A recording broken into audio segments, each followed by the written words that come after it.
चलो बच्चों, थोड़ा टाइम मिलने की वजह से हम 9th की इस मैथ में थोड़ा सा लेट कर रहे हैं। लेट हो गया, लेट कर नहीं रहे हैं। देखो, हम फिर यहाँ से पिछले पार्ट में पार्ट 6 तक बात कर चुके थे, क्वेश्चन नंबर 6 तक बात कर चुके थे पिछले पार्ट में। हम इसमें पार्ट में बात करेंगे कहाँ से? क्वेश्चन नंबर 7 से। देखो, क्वेश्चन नंबर 7 जो हमारा दिया गया है वो क्या कह रहा है? कह रहा है कि जांच कीजिए कि निम्नलिखित संख्याएं में से परिमेय संख्या है कौन सी और कौन सी अपरिमेय संख्या है। तो जैसे अगर हम पहले की बात करें, 7 का फर्स्ट कह रहा है कि √2 और +2 का होल स्क्वायर, अगर हम इसको क्या करते हैं, होल स्क्वायर तोड़ते हैं तो कह रहा है ये हमें परिमेय संख्या प्राप्त होगी कि अपरिमेय। तो देखो, हम जैसे क्या करते हैं, इसका होल स्क्वायर तोड़ते हैं तो √2 का होल स्क्वायर +2 का होल स्क्वायर और +2 गुणे √a और गुणे 2। तो देखो, यहाँ से अगर हम √2 का वर्ग करते हैं 2, और फिर यहाँ से अगर हम 2 का वर्ग करते हैं तो 4, और इन दोनों का गुणा करें तो 4√2। अगर इसको हम जोड़ते हैं तो देखो 4 और 2 6, और यहाँ 4√2। यहाँ देखो रूट हमारा हटा नहीं, तो हम कह सकते हैं ये हमारा रूट हटना चाहिए था, इसलिए ये हमारी संख्या जो हो जाएगी ये क्या होगी? अपरिमेय संख्या। ये हमारी क्या हो जाएगी? अपरिमेय संख्या। ठीक, फिर चलो हम दूसरे की बात करें। देखो, अगर यहीं पर हम दूसरा बात करते हैं, जैसे सेकंड पार्ट है √2 -√2 और यहाँ से √2 + √2। तो देखो, हम इनको अगर हम गुणा कराते हैं तो देखो यहाँ से हमारा एक फार्मूला होता है a² - b² का, a + b a - b। तो यहाँ से हो जाएगा 2 का स्क्वायर माइनस √2 का स्क्वायर। तो यहाँ से अगर हम 2 का स्क्वायर करेंगे 4, और माइनस अगर √2 का स्क्वायर करेंगे तो 2। तो 4 में से 2 घटाएंगे तो कितना मिलेगा? 2 मिल जाएगा। तो ये हमारा रूट हट गया, तो हम कह सकते हैं ये हमारी क्या होगी? परिमेय संख्या हो जाएगी। ये हमारी क्या होगी? परिमेय संख्या। ये हमारा क्या हो जाएगा? आंसर हो जाएगा। चलो फिर हम आज चलते हैं नेक्स्ट क्वेश्चन की हम बात करें, तीसरे की। तो तीसरा क्या दिया गया है? √2 + √3 का होल स्क्वायर। तो देखो, √2 का होल स्क्वायर और +√3 का होल स्क्वायर +2 गुणे √2 × √3।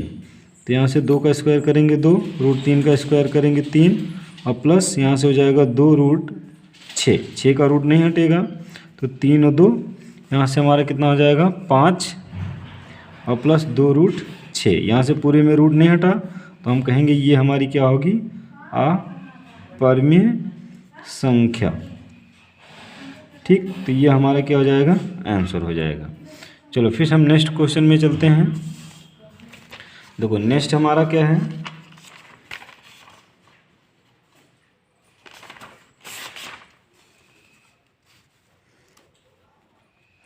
देखो, क्वेश्चन नंबर हम इसकी चौथे की बात करते हैं। चौथा कितना है? यहाँ से 3 और +√2 इंटू √2 माइनस 2 -√3 और 3 -√2 और 2 प्लस।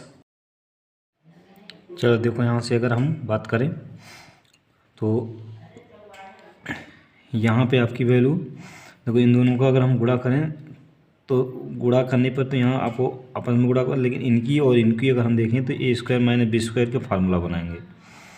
3 + √2 और यहाँ 3 - √2, और इसको हम इसके साथ ले लेते हैं 2 - √3, और इसको हम इसके साथ ले लेते हैं 2 + √3। देखो, इनको और इनको मिलाएं और इनको और इनको मिलाते हैं तो ये एक फार्मूला बना लेते हैं क्या? a² - b² का। 3 का स्क्वायर हो जाएगा 9, और √2 का वर्ग करेंगे तो 2, ये इंटू, और यहाँ से आपका हो जाएगा कितना? 2 का स्क्वायर कर देंगे 4, और यहाँ √3 का वर्ग कर देंगे 3। तो अगर 9 में से 2 घटाते हैं तो 7 इंटू में हो जाएगा कितना? 4 में से 3 घटाएंगे 1, तो यहाँ से हमारा वैल्यू कितना मिल जाएगा? 7। तो ये देखा जाए इसके साथ रूट नहीं है, तो हम कह सकते हैं ये हमारी क्या बन जाएगी? परिमेय संख्या। ये हमारा क्या हो जाएगा? आंसर मिल जाएगा। फिर चले हम नेक्स्ट क्वेश्चन की तरफ। देखो यहाँ से अगर हम बात करें तो कह रहा है कि नीचे दिए गए कथन सत्य हैं अथवा असत्य, कारण के साथ अपने उत्तर की क्या कीजिए, जांच कीजिए। तो जैसे कह रहा प्रत्येक अपरिमेय संख्या एक वास्तविक संख्या होती है, तो ये हमारा जो है ये क्या है, एक सत्य कथन है, क्योंकि हम कह सकते हैं कि वास्तविक संख्या के अंतर्गत परिमेय अपरिमेय दोनों संख्याएं आती हैं। तो हम कह सकते हैं कि आठवें के जो फर्स्ट है, अगर यहाँ से हम बात करें आठवें के फर्स्ट की, चलो हम बात कर लेते हैं लिखित। देखो आठवें की अगर हम फर्स्ट की बात करें, 8 का फर्स्ट, तो हम कह सकते हैं जो हमारी संख्या होती है वास्तविक संख्या के अंतर्गत ही हमारी क्या होती है, सभी संख्याएं आती हैं। वास्तविक अंक के अंतर्गत परिमेय संख्या और अपरिमेय संख्या दोनों संख्याएं हमारी क्या होती हैं, आती हैं। इसलिए हम कह सकते हैं प्रत्येक अपरिमेय संख्या एक क्या है, वास्तविक संख्या, मतलब ये हमारा क्या हो जाएगा, सत्य हो जाएगा। अगर हम दूसरा कथन की बात करें तो कह रहा है संख्या रेखा पर प्रत्येक बिंदु अंडर रूट यम का रूप होता है, जहाँ यम एक क्या है, प्राकृतिक संख्या होता है। अगर हम संख्या रेखा पर देखें तो प्रत्येक संख्या अंडर रूट यम के रूप में नहीं हो सकता है, क्योंकि किसी संख्या का रूट निकलेगा और किसी संख्या का रूट नहीं निकलेगा, क्योंकि रूट 1 का वैल्यू तो 1 मिल जाएगा, लेकिन रूट 2 की वैल्यू हमें वास्तविक के रूप में नहीं मिलेगी। अगर रूट 3 की बात करें तभी ये भी हमें वास्तविक के रूप में नहीं मिलेगी, पूर्ण संख्या के रूप में। तो हम कह सकते हैं कि प्रत्येक संख्या को हम अंडर रूट यम के रूप में प्रकट नहीं कर सकते हैं, तो ये हमारा कथन क्या हो जाएगा, असत्य हो जाएगा। फिर हम बात करें तीसरे कथन की, कह रहा प्रत्येक वास्तविक संख्या एक क्या होती है, अपरिमेय संख्या होती है। प्रत्येक वास्तविक संख्या नहीं कह सकते हैं, हमारा प्रत्येक अपरिमेय संख्या कह सकते हैं कि वास्तविक संख्या के अंतर्गत आती है। तो हम प्रत्येक वास्तविक संख्या को एक अपरिमेय नहीं मान सकते, क्योंकि इसके अंतर्गत परिमेय भी तो होती हैं। तो हम कह सकते हैं तीसरा कथन हमारा जो हो जाएगा, तीसरा कथन वो क्या हो जाएगा, असत्य हो जाएगा। ठीक, फिर हम चलते हैं नेक्स्ट क्वेश्चन की तरफ। देखो 9वां क्वेश्चन क्या कह रहा है, क्या सभी धनात्मक पूर्णांकों के जो वर्गमूल होंगे अपरिमेय संख्या होते हैं, यदि नहीं तो ऐसी संख्या के वर्गमूल का उदाहरण दीजिए जो एक अपरिमेय संख्या होती है। जैसे हम कह सकते हैं कि अगर हम देखें 9वें क्वेश्चन के लिए रूट 1 का मान निकालेंगे तो 1 निकलेगा। रूट 2 ये आपकी एक क्या है, अपरिमेय संख्या। रूट 3 क्या है, अपरिमेय संख्या। अगर हम रूट 4 की बात करें तो रूट 4 की वैल्यू क्या मिलेगा, 2 मिलेगा, ये हम कह सकते हैं परिमेय संख्या। फिर अगर हम बात करें रूट 5 तो ये अपरिमेय संख्या। रूट 6 अपरिमेय संख्या। रूट 7 अपरिमेय संख्या। रूट 8 भी अपरिमेय। अगर हम रूट 9 की बात करें तो इसकी वैल्यू 3 होगी, ये भी हमारी क्या होगी, एक परिमेय संख्या। तो इस प्रकार से कह सकते हैं कि प्रत्येक संख्या जो धनात्मक संख्या है वह उसका अगर हम वर्गमूल निकालते हैं तो प्रत्येक क्या होंगे, अपरिमेय नहीं होंगे। कुछ परिमेय भी होते हैं और कुछ अपरिमेय भी होते हैं। तो ऐसा हमारा क्या है, इसे हमारी 1 का हो जाएगा, 4 का हो जाएगा, 9 का हो जाएगा, 16 का हो जाएगा। जो हमारी मतलब पूर्ववर्ग संख्याएँ हैं वो हम कहेंगे सभी उनका जो वर्गमूल ज्ञात होगा वो हमारा क्या ज्ञात होगा, प्रत्येक परिमेय संख्या के रूप में ज्ञात होगा।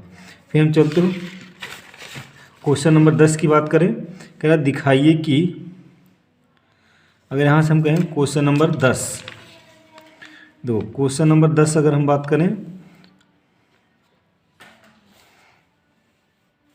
दो क्वेश्चन नंबर हमारी 10 दी गई है। कह रहा दिखाइए कि अंडर रूट 5 जो है कैसे निरूपित किया जाता है। देखो अगर हम अंडर रूट 5 को निरूपित करें संख्या रेखा पर तो उसके लिए हमें क्या करना होगा, जैसे यहाँ से उसके लिए हम सबसे पहले एक 2 सेंटीमीटर की रेखा खींचते हैं। देखो यहाँ से हम एक 2 सेंटीमीटर की रेखा,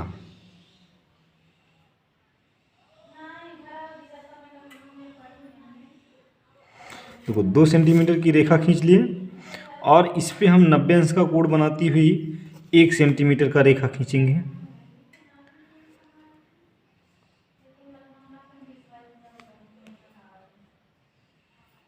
तो ये हमारा हो गया 1 सेंटीमीटर का रेखा। हम फिर क्या करते हैं,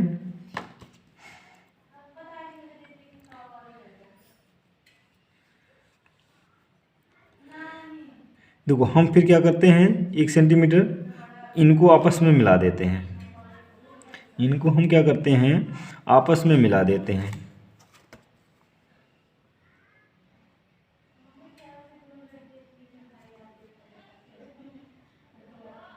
देखो ये अगर हम मिला देते हैं तो देखो यहाँ अगर हम 90 अंश का कोण बनाते हैं तो ये हमारे 2 और ये हमारा 1, तो हम पाइथागोरस प्रमेय जानते हैं, तो कर्ण की वैल्यू हमारी कितनी मिल जाएगी, √5 मिल जाएगा।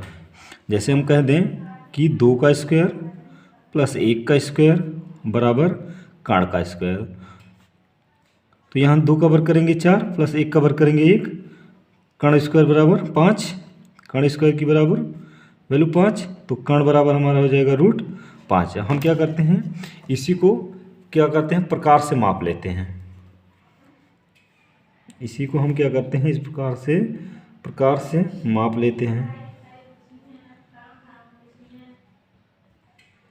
और हम फिर ऐसे क्या करते हैं, आगे तक ऐसे इसको दर्शा देते हैं और हम इस रेखा को क्या करते हैं, थोड़ा सा आगे बढ़ा देते हैं। तो देखो हमारी जो ये बिंदु है, यहाँ पर एक कटान बिंदु मिल रही है ये वाली, तो हम कहेंगे ये हमारी यहाँ से लेकर O और P तक अगर इसको आगे तक बढ़ा दें तो ये हमारी √5 की एक रेखा हो जाएगी। ठीक, तो इसको हम पटरीय प्रकार की सहायता से खींच सकते हैं। ये हमारे क्वेश्चन 10 की क्या हो जाएगी, आंसर हो जाएगी। बाकी की पार्ट को हम आगे कवर करेंगे। इस वीडियो को यहीं तक रहने देते हैं। वीडियो पसंद आया होगा तो लाइक कीजिए, शेयर कीजिए, सब्सक्राइब कीजिए और उसे भी सब्सक्राइब करवाइए। धन्यवाद।